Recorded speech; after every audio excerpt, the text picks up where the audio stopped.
In the year 44 AD, Julius Caesar founded the city of Corinth. In the year 1970 BC, in the year 1970 AD, Julius Caesar was played on the big screen by Sir John Gielgud, which doesn't make sense to me. I mean, he was Hobson in the Arthur movies. That doesn't make sense for the great military leader of Rome, but if it fits in your imagination, stay with it. But nonetheless, in 44 BC, this great military leader has founded the city of Corinth in a natural, strategic, and certain place. Because there is a port on both sides. It's a little sliver of land with water out this window and that window, and it was strategic. It was a brilliant city that became a commercial crossroads, and the first settlers were eager, upstart, upwardly mobile people who wanted to get there quickly because that's where the commerce and money were going to be happening. In some ways, it was like the California gold rush. People wanted to be part of this amazing new city that was right here on two different ports. They packed up the kids, they took off toward the city and started to make it anew. And soon they were realizing their dreams. The city grew, seaports, exchange, commerce, roads, goods, new money flying like the Silicon Valley. And eager, upwardly mobile people, everybody getting their part of the action. And you put into the mix all of the sailors.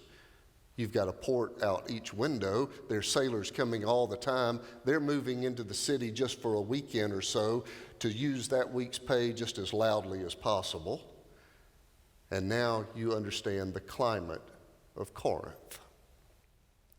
The city was a mess. In fact, it was such a mess that the Greek rhetorian Alciphron wrote in his memoirs, "Never have I been to Corinth, for I know pretty well the beastly kind of life the rich enjoy there and the wretchedness of the poor." Corinth was so debased that the noun became a verb.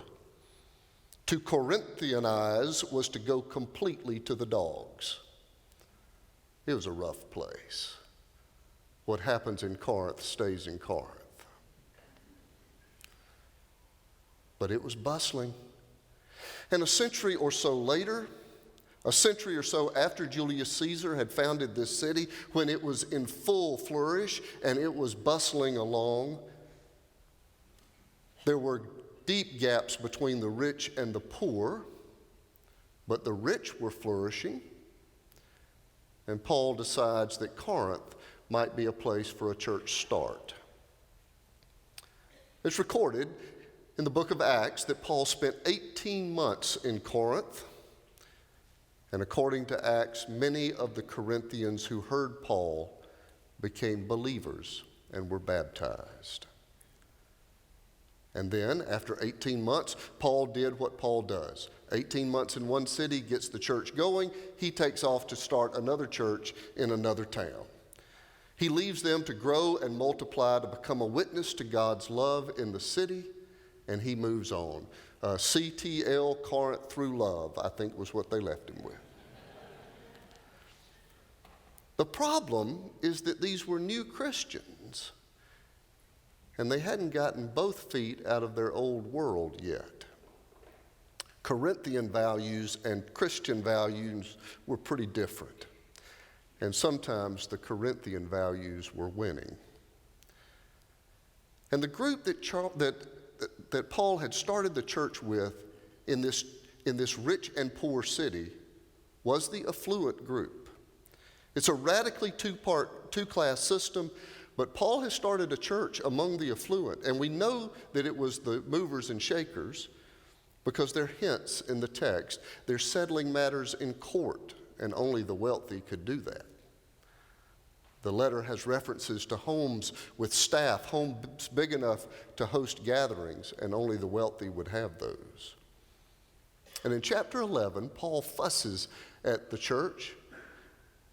He says, because they're having dinners, big dinners, gorging themselves while some other people go hungry and they leave fat and drunk. Oh, the problems of the rich. Well, as I said, Paul starts the church, takes off, goes to another city, starts another church, but he loves this congregation. He started it, and he stays in touch by letters. They write each other, he writes back.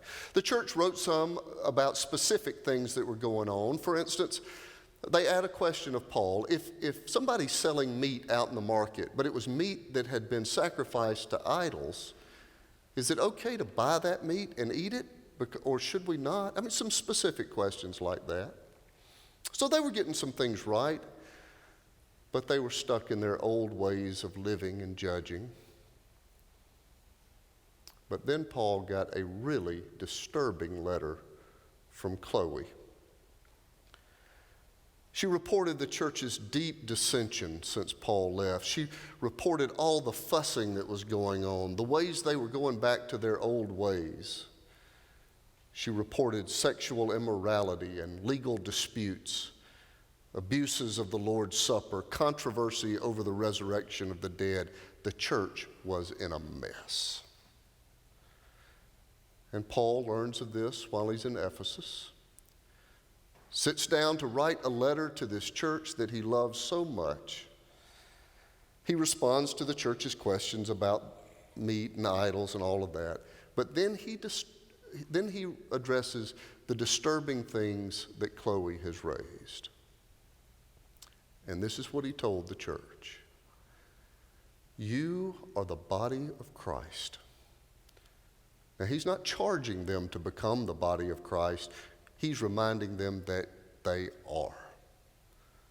In the world of us and them, rich and poor, have and have not, in a world where these successful, wealthy Christians think so much of their talents and so little of the talents of others, especially the poor, Paul reminds them that they are all the body of Christ and that the body has no unimportant parts. The body has no unimportant parts. Did you notice Ryan Wilson hobbling up to the pulpit a minute ago? Tuesday night, he's playing soccer in Atlanta. He has torn his Achilles tendon. It's a rather unimportant part. I mean, really? How much attention have you given to your Achilles tendon in a while? It's not one of the important parts. We give a lot of attention to the important parts, our thinning hair, our increasing belt line, and our wrinkles. We give attention to our beautiful nose and crooked teeth.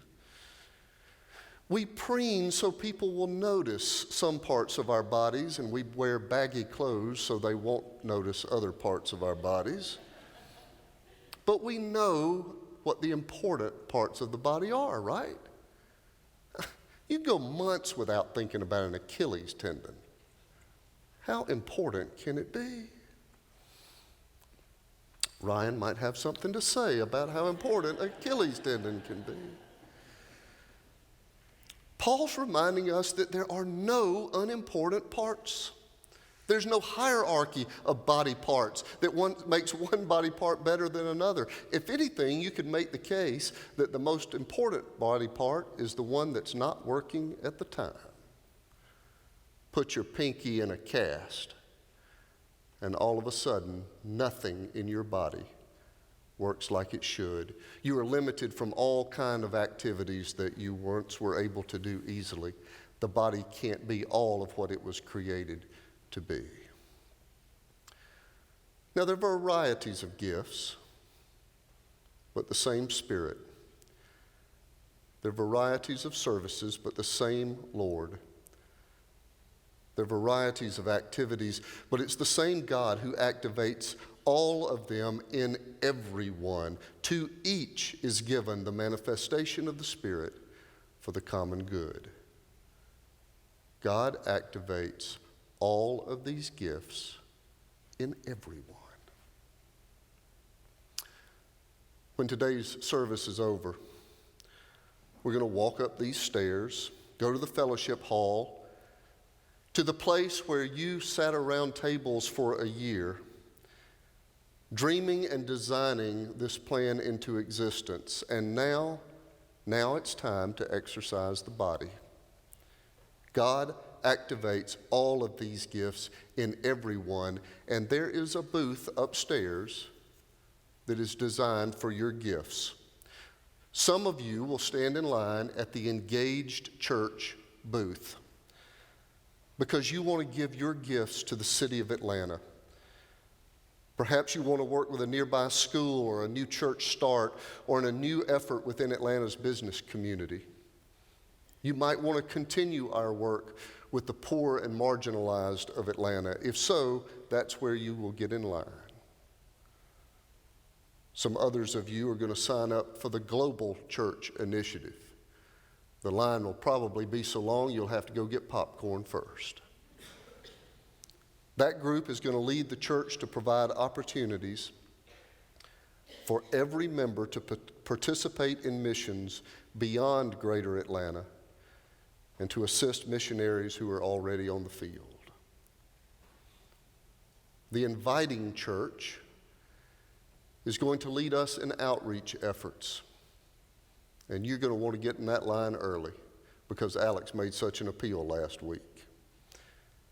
If you have a passion for starting a home community or doing something to reach the more than 12,000 apartments and condos that are being built right now in Midtown and Buckhead, you want to get in that line. Did you know that right now there are more apartments and condos being built in this area than there are current apartments in this area?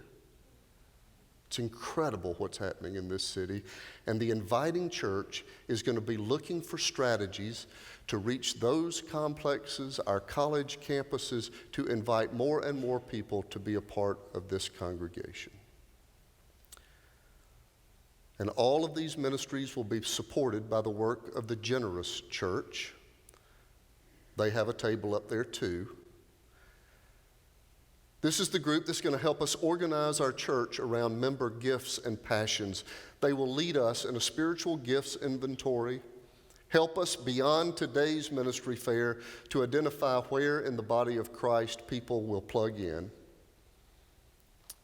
The Generous Church will also lead us in endowment growth, in ongoing financial stewardship, and there are many of you in this room who have great gifts to offer here.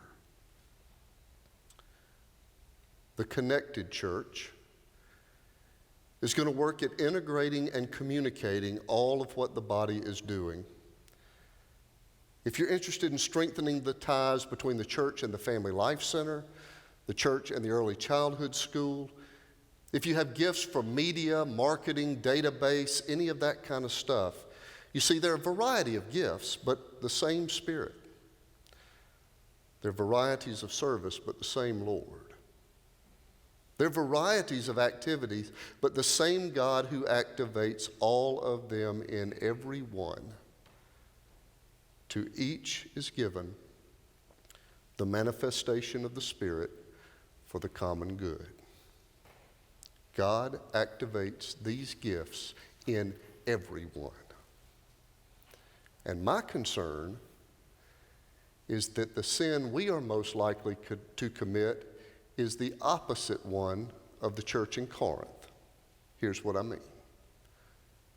Paul was reminding the church at Corinth that everybody's contribution matters because this puffed up group who has started this church thinks so much of their own giftedness and so little of the other people's gifts, especially the poor. And Paul is telling them everybody's gifts matter. I'm concerned that what keeps most of us from raising our hand, what keeps our church from moving forward, is that we think so much of other people's gifts and not enough of ours. I mean, sure, I'd contribute if I could sing like Whitney Anderson, or if I could lead like Jeff Messer, or if I could organize things like Sharon Harrell or write like Rob Suggs, I'd contribute. But in the body of the Christ, I'm just a little toe. I hadn't got much. I mean, who needs a little toe? It's so easy to wish we were a nose instead of an elbow. I wish I were an ear, not a foot. But the point is, for the church to be at its most robust, to be at its fullest, every part must be healthy, every part must be engaged. When we leave and go upstairs, if somebody shuffles out the back saying, they don't need me, who needs a little old Achilles tendon anyhow? The whole body suffers. Some of you are physically past being able to grab a hammer and help build a church, but you're able to write checks that make church building possible. Some of you write checks, some of you write blogs, some of you write songs, some of you write thank you notes, some of you write computer code. We need all of you. Some of you are busy running companies and families, and you have short, high-impact contributions to make. Others of you are retired and could give 2 days a week to making these dreams come true. We need all of you. Speaking of retirement, some of you have just gotten off the treadmill. You were running fast and hard, contributing at breakneck speed, and now you're having a little withdrawal. Well, we can fix that. We've got a place for you to go to work. The body all working together, doing what that part of the body does, so that we have somebody writing in silence and somebody else speaking in public. Somebody teaching 5-year-olds to sing while somebody else hosts senior adults in their home. Somebody privately updating the website while somebody else is very publicly starting a new business luncheon. Somebody tutoring elementary school children while somebody else gathers up people for a medical mission trip. You see, there are a variety of gifts, but the same Spirit. There are varieties of services, but the same Lord. There are varieties of activities, but the same God who activates them in everyone. In everyone. What God is calling us to do from this place is going to require all of us, and God has activated all of these gifts in all of us. It's just time for the body to get out and get some exercise. By the way, if you hadn't joined this body yet, this would be a heck of a day to do it. If you're thinking about when should we join Second-Ponce, we've been visiting a while. Well, you can join today and go upstairs and sign up. Take a few more weeks if you need to. We'll sign you up when you join. God is calling us to a grand mission, and it's going to take every single body part to make it work. Joining me in standing, singing, celebrating, and praying through where your contribution is most needed. And I will see you upstairs.